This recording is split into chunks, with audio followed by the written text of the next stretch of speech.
Eunon Andía, la gran película vasca en euskera, año 2017, ganadora de 10 premios Goya, salvo mejor sonido, a los que era nominada a 13, pero ganó 10, menos mejor sonido, menos mejor dirección y menos mejor película, dejando algún sentimiento agridulce, muy dulce por esos 10 Goya premios, pero las categorías más importantes como dirección y película no pudo hincarle el diente. Quiero recordar que en la acabé por incluir, aunque no tiene mucho que ver, la historia de Atentado al Conjuro de Guildo, mi primera novela, en la casa familiar de los pleguezuelos de Zumaya. Bueno, pues ahí les hago a los protagonistas, es decir, a Aitor Pleguezuelos y a su egregio padre, ver la película una tarde, un fin de semana. Como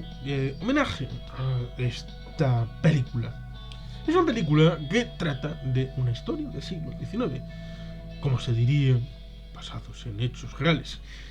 Una historia del siglo XIX en el Estado español, muy convulsa, se cimenta en Fernando VII, dejemos a un lado el felón. Bueno, pues y la herencia que supone la sucesión con el hermano, Carlos María Isidro, con la hija póstuma, como se puede decir, Isabel, que luego acabaría casada con ese floripondio, con más miriñaque que ella, el día de su boda, como era Francisco de Asís, un poco así. Ya entra el arroz con pollo, el general bonito, pero el gobierno largo, que son 4 años, el gobierno más largo, 4 años, O'Donnell, Manuel Espartero, las guerras civiles, transformadas en guerras carlistas, hubo 3, en el País Vasco 2, la del medio era sobre todo en el maestrazgo, en Cataluña. Luego, circunstancias como los golpes de mano, cambio de constitución, una docena de constituciones en el siglo XIX, por ejemplo, la gloriosa en 1968, que mandó a Isabel II al exilio, pasando por el Hotel Londres, dirección París.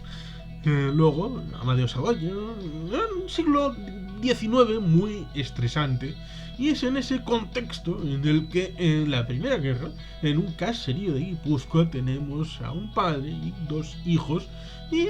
bueno, pues llegan las fuerzas de los Chapelgorri, de los carlistas, en el que le obligan a que tenga que elegir entre uno de los 2 hijos para ir a combatir junto al ejército. Porque recordemos, como curiosidad, los ejércitos luchaban un determinado tiempo, un poco a semejanza, estamos hablando del siglo XIX, un poco a semejanza de lo que pasaba al inicio del Imperio Romano, que los soldados luchaban un determinado tiempo, pero tenían que volver a casa porque había que cultivar las tierras. Y eso era el sustento material, no solo de la familia, sino del entorno más próximo. Aquí, pues, había que compatibilizar todas estas cosas en un momento en el que, como por ejemplo recordaremos en la película Novecento, que está comentada en el canal, bueno, pues ahí en el principio del siglo XX se produce en Italia la tecnificación y la introducción de una serie de máquinas para mejorar la productividad de las tierras a través de un incremento, como había ocurrido, por ejemplo, en la época de la Revolución Industrial, con el fin del barbecho, la introducción de una serie de técnicas, pero todavía la agricultura era absolutamente importante. Hasta después de la Segunda Guerra Mundial no se podrá permitir la posibilidad de una forma de superávit de producción de alimentos. Esa por un lado. Por lo tanto, había el ejército de los carlistas que hacían su reclutamiento por los pueblos, fundamentalmente la zona rural, que era más permeable a estas formas de venganza, a la agresión unitarista, centralista, jacobina, por parte de los liberales, que era la franquicia que adoptaron, en España, lo cual es curioso porque en otros países los liberales eran gentes que luchaban contra la tiranía, contra la aristocracia, contra la opresión, contra el centralismo, y en España fue una infanta la que lideraba el Partido Liberal, lo cual... ¡Qué cosas! ¡Alucinante!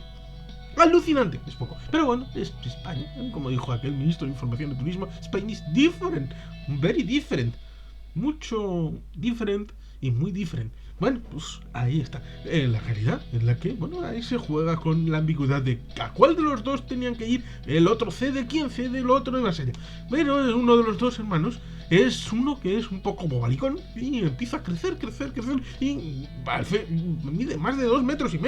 un gigantón, cuando estamos hablando de que es un siglo en el que se produce, como se produce en la película aquella de Hugh Jackman, aquel musical tan bonito que también está comentado creo en este canal, aunque los musicales no sean míos, aquel circo Barnum y Bailey, el circo de los horrores, que viene en otra película que no ni siquiera he visto, pero sé de lo que va, aquella película de El desfile de los horrores, aquella película de 1929. Bueno, pues este elemento de la mujer barbuda y todo esto que gustaba mucho en los Estados Unidos a mediados del siglo XIX, es un poco esta realidad que eclosiona de la belleza a través de la rareza y las cosas curiosas, distintas, lo que no había visto la sociedad, lo otro, más allá, y por eso elementos como el gigantón vascongazo, aquí el landía, es un elemento que puede ser objeto de tráfico de visitas. Ahora sería a través de YouTube, o a través de Twitter, o a través de Instagram, o a través de otras plataformas. Pero entonces había que hacer la visita al pueblo, estar en una serie de sesiones, y es como se ve en la película. Bueno, pues ahí está la realidad de un ser humano distinto, que tiene que vivir con esa realidad de crecer cada día más, aparentemente sin límite, y a través del hermano hacer, bueno, una serie de negocios y de realidades para ir tirando de aquí para allá. Esa es, en el fondo, la realidad de Andy. Pero, obviamente, hay una serie de reflexiones más profundas respecto a estas realidades humanas con el padre, no tanto con la realidad y el fresco sociopolítico, que, bueno, lo he querido explicar sucintamente para que se entienda, pero en la película no se trata de eso. Está de fondo, se ve a Isabel II, esto del siglo XIX, pero fundamentalmente era la relación de las personas que son distintas con la fascinación que había en ese siglo por todas estas circunstancias y la supervivencia en un contexto, sobre todo en el Estado español, que era absolutamente tormentoso, muy fluida la realidad, y bueno, pues también esa ingenuidad que tiene el protagonista, que es un poco la que choca con esa realidad tan dura que le toca vivir, y parece que el hermano, el manager, es un poco más pragmático, aunque tampoco es tanto como los más avispados de Madrid, porque parece un poco de trasfondo también esa cosa, esa idea de que esta gente de provincias son en el fondo muy maleables, se les puede encauzar por aquí y por allá, pero en el fondo pues son esponjitas que coges, que dejas, y bueno, pues como elementos de asueto en una vida mucho más elevada y más... pero claro, estamos hablando de que esa propia España del siglo XIX, la que se convierte en singular después de haber sido las Españas los últimos 4 siglos, esa España es lo que la pareja de hermanos es respecto a Madrid. Esa España es lo que tiene respecto a Europa. Ese hermano mayor, que sería Londres, Inglaterra, París, Francia, Berlín, la recién creada Alemania, vería a esa Madrid venida a menos, disminuida, como ese engendro y su hermano, a los que tienen como entretenimiento, como pase de modelos de gente que solamente tiene rareza para, bueno, asombrarse, tener miedo un poquito, sobre todo para los niños, y alucinar, pero después de una sesión, pues volver a reencauzar sus vidas y, bueno, pues volver a la normalidad en una Europa que, con la paz de Metternich, después de la Convención de Viena de 1815 y después la sucesión, que era la paz de Bismarck, en general, salvo la guerra franco-prusiana, en general Europa fue el primer momento de paz. Y la paz permite el asueto y el ocio de determinadas capas sociales que no ven a sus hijos ir ni de pinches, ni de soldados, ni de oficiales a unas guerras dentro del marco europeo, como lo fue la Primera Guerra Mundial, la Segunda Guerra Mundial, es decir, la primera mitad del siglo XX. Y antes que ello, pues como fue el siglo XVIII, también de luchas intestinas entre potencias europeas, como pudo ser la lucha entre el Reino Unido y Francia en el final del siglo XVIII, en lo que pudo haber sido contabilizado perfectamente como una guerra mundial. Es decir, lo que en las postrimerías está en la película Master and Commander, en el combate, en la Acheron, con la película aquella interpretada por Russell Crowe. Bueno, pues todas esas cosas están ahí en la historia. Como fondo,